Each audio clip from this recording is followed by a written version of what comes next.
मुगलों के दरवाजे उखाड़ लिए और दिल्ली पर फतह कर ली थी। अब आप बताओ, आप लोगों को क्या उखाड़ना है? ये कांग्रेस के लोग कह रहे हैं, सुभाष गर्ग कह रहा है कि मैंने खूब चोरी करी, बोलो क्या उखाड़ोगे? अशोक गहलोत कह रहा हमने तो खूब लूटमार मचाई है, बोलो क्या उखाड़ोगे? मुझे लगता है कि कांग्रेस पार्टी को राजस्थान से परमानेंट उखाड़ना है। बोलो उखाड़ोगे कि नहीं उखाड़ोगे? मित्रों, मेरी बात अब ध्यान से सुनना, मैं बड़ी दूर से आया हूं और ये उछल कूद बंद करके मेरी बात को ध्यान से सुनना। और उछल कूद अभी चल के कलेक्ट्रेट पे करेंगे। अरे करोगे कि नहीं करोगे? तो उछल कूद कब तक करोगे?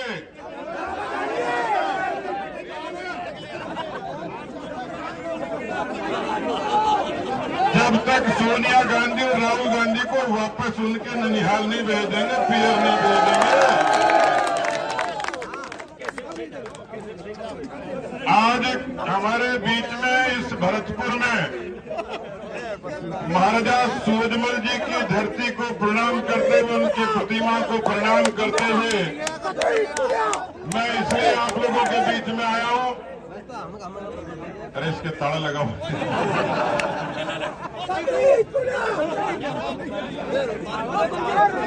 अच्छा, और कोई है कि नहीं? एक परमानेंट समर्थक जरूर है।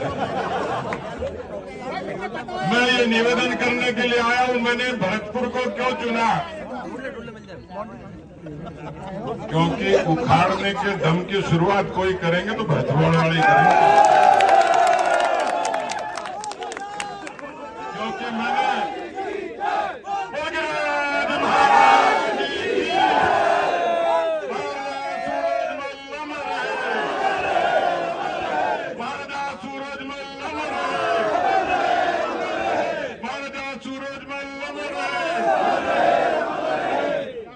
मित्रों, मैंने शुरुआत इसलिए की है कि भरतपुर की धरती से मेरा पुराना नाता है।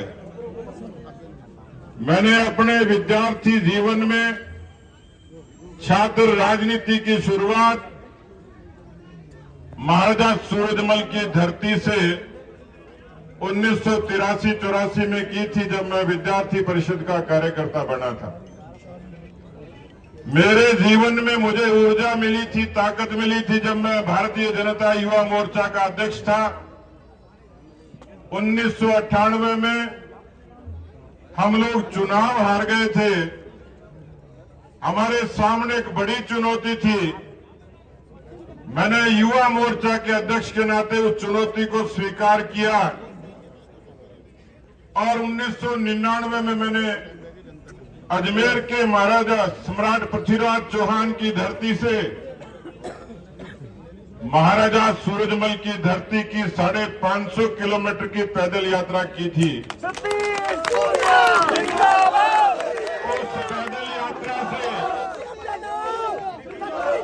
पैदल यात्रा से मुझे इतनी ताकत मिली, इतनी ऊर्जा मिली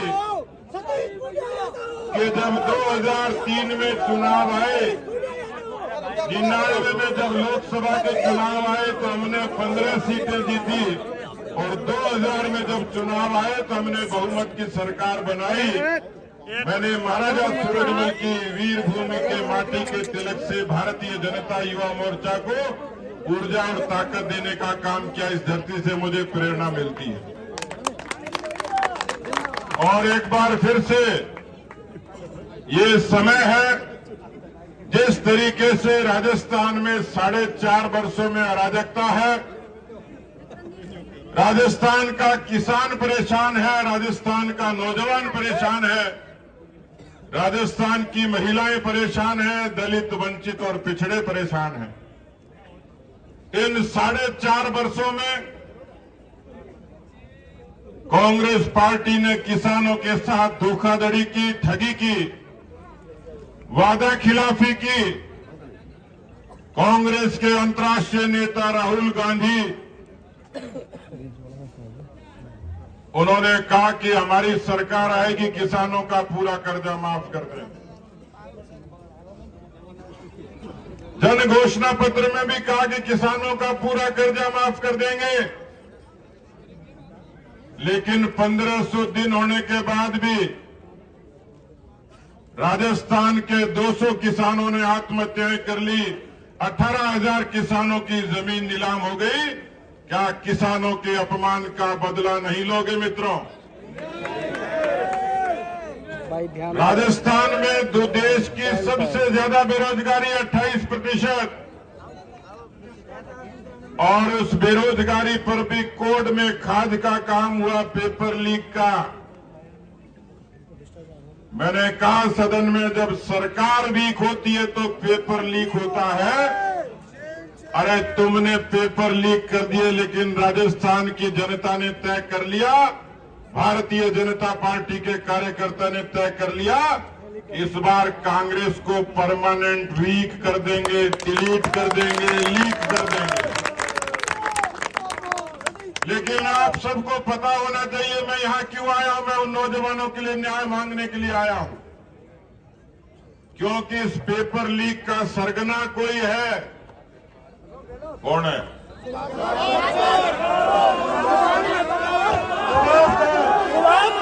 पेपर लीक का कोई दोषी और पापी और अपराधी है। एक संस्था है जिसकी संरक्षक सोनिया गांधी है, राजीव गांधी स्टडी सर्किल। इन लोगों की नीयत थी कि राजस्थान के नौजवानों को गुमराह करो और पिछले दरवाजे से कांग्रेस के लोगों को मास्टर की भर्ती में फिट कर दो। 19 पर्चे लीक हुए, लाखों नौजवानों ने परीक्षाएं दी। कोई गरीब माँ बाप पेट काट कर अपने बच्चे को कोचिंग के लिए भेजता था, बड़े बड़े सपने देखकर। पता लगता कि पर्चा लीक हो गया। मित्रों, राजस्थान का रिकॉर्ड है।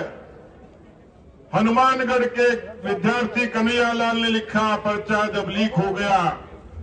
उन्होंने कहा, सॉरी पापा, मैं आपके सपने पूरे नहीं कर पाया, अपनी जिंदगी से रुखसत होता हूं।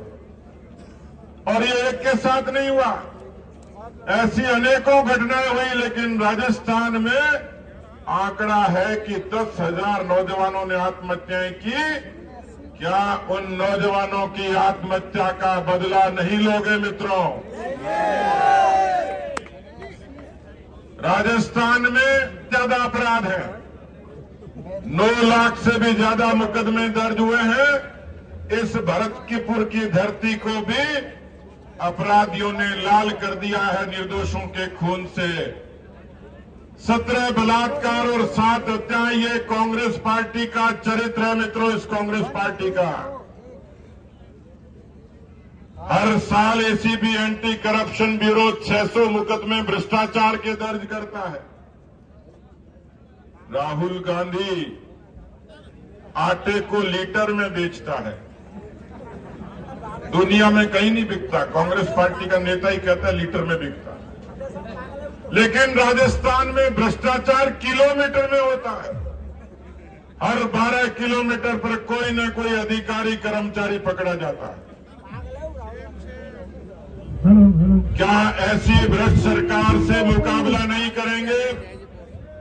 क्या ऐसी भ्रष्ट सरकार से 2-2 हाथ नहीं करेंगे? क्या ऐसी भ्रष्ट सरकार को हमेशा के लिए विदा नहीं करेंगे? इसलिए मैं निवेदन करने के लिए आया हूं। जिस तरीके से महाराजा सूरजमल जी ने शौर्य स्वाभिमान की लड़ाई लड़ी,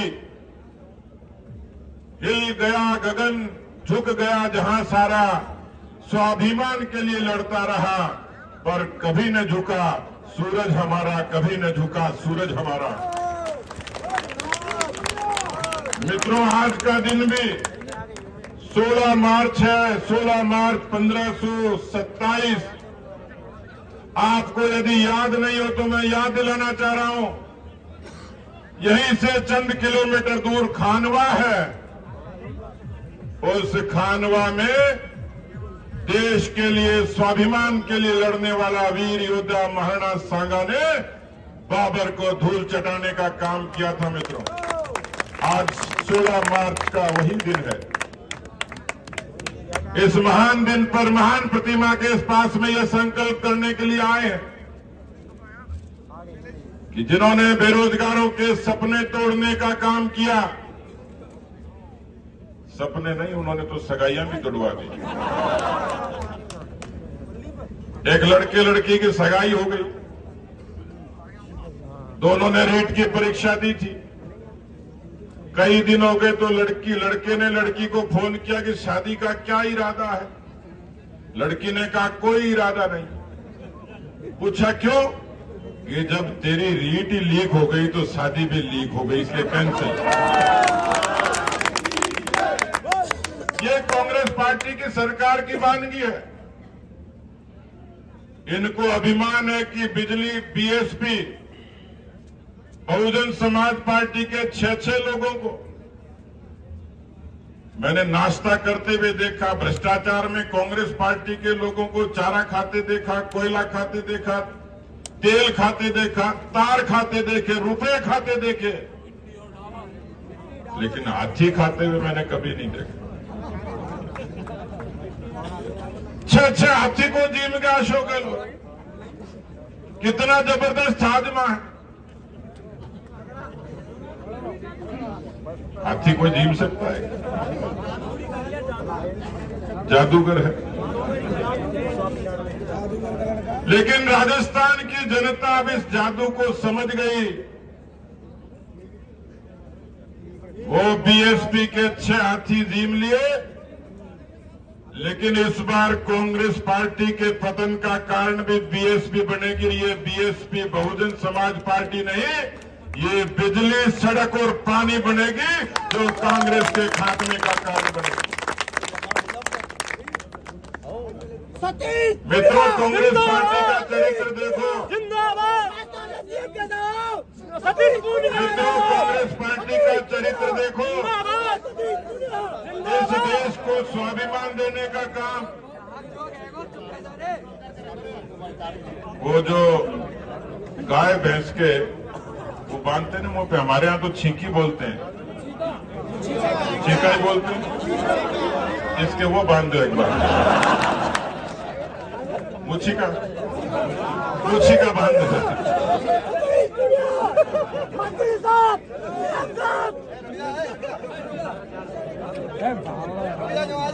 इतना तो नोकिया की बैटरी भी नहीं चलती। मित्रों, मैं निवेदन कर रहा था आप लोगों से, इस देश में आजादी के बाद राष्ट्रवाद के लोगों ने एक संघर्ष किया आपातकाल के खिलाफ।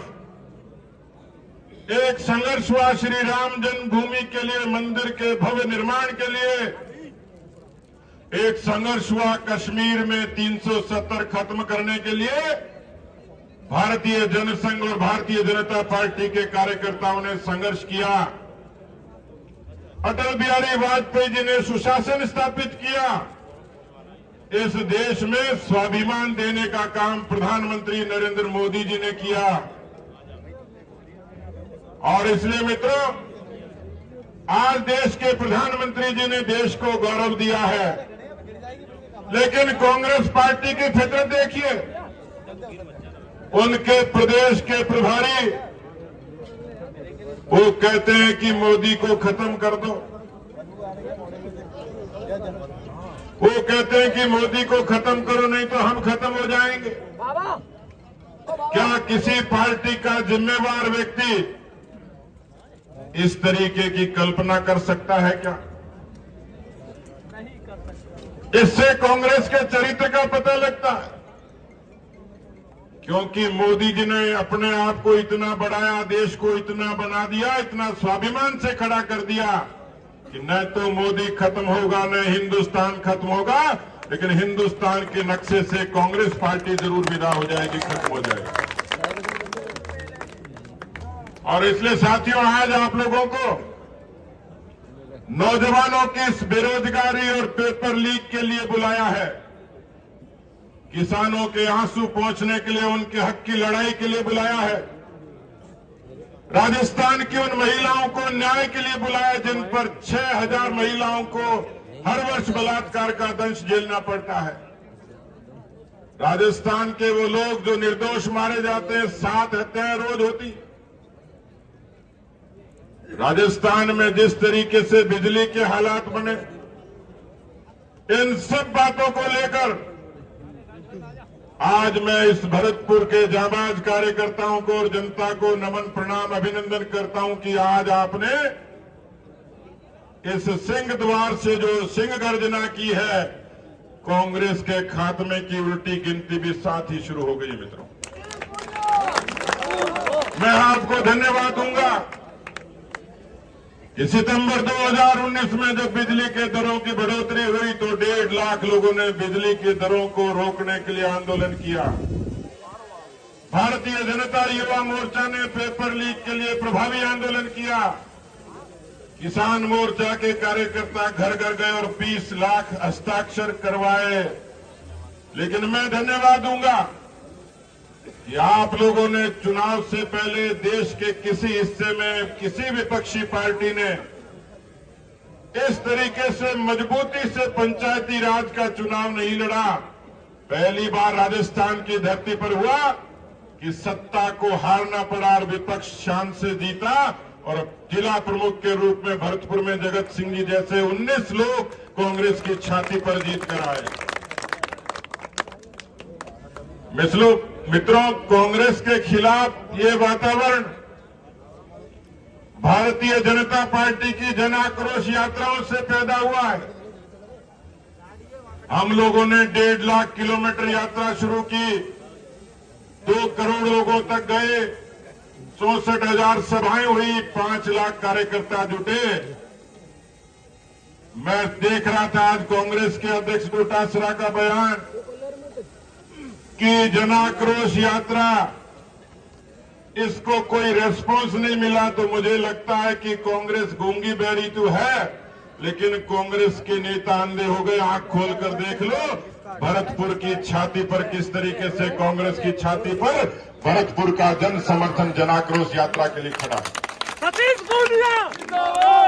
इसलिए मित्रों, मैं अभी जिलाध्यक्ष ऋषि जी से बात कर रहा था और मंच पर तमाम लोग हैं, हमारे जिलाध्यक्ष जी, सांसद महोदय, हमारे तमाम पूर्व विधायक, हमारे जिला प्रमुख जी, प्रदेश के पदाधिकारी जी, प्रदेश के हमारे तमाम बड़े नेतागण, हमारे पूर्व मंत्रीगण, हमारे आसपास के जिलों के, मैं आपको निवेदन करना चाह रहा हूं।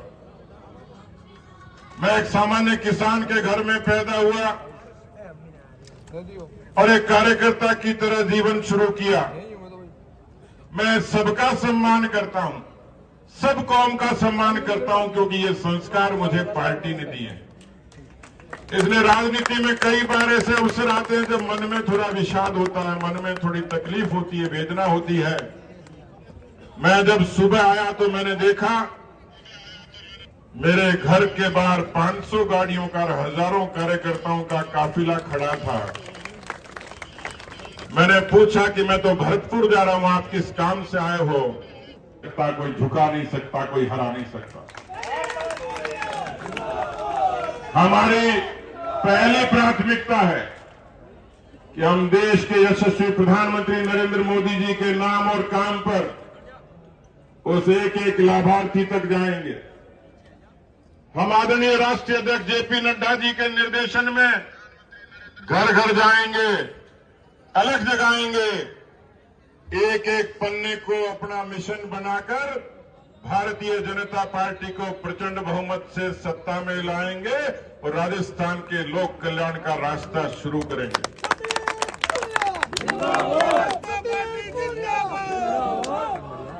मेरे को भी, मैं ऋषि जी से पूछ रहा था, ये ब्रज की भूमि है, हमारे जयपुर में और शेखावाटी की, मारवाड़ की धरती पर तो नारा दूसरे तरीके से लगता है। हम तो कहते हैं मारो बचेड़ो जोरासुर, लारो पीछे चोर, लारो छूटे चोराशुर। मैंने कहा इसको ब्रज में अनुवाद करके बताओ। तो इन्होंने मुझे लिखवाया है, थोड़ा आप भी ठीक कर लेना, लेकिन मुख्य काम यही है कि इन चोरों से पीछा छुड़ाना है। मारो बचीड़ो जोराते, ऐसे बोलते, मारो बचीड़ो जोराते,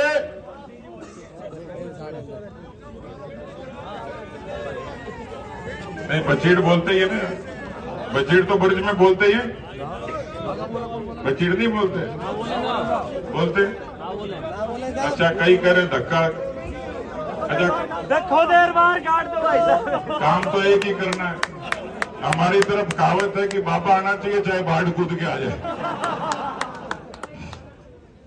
मारो धक्को जोराते,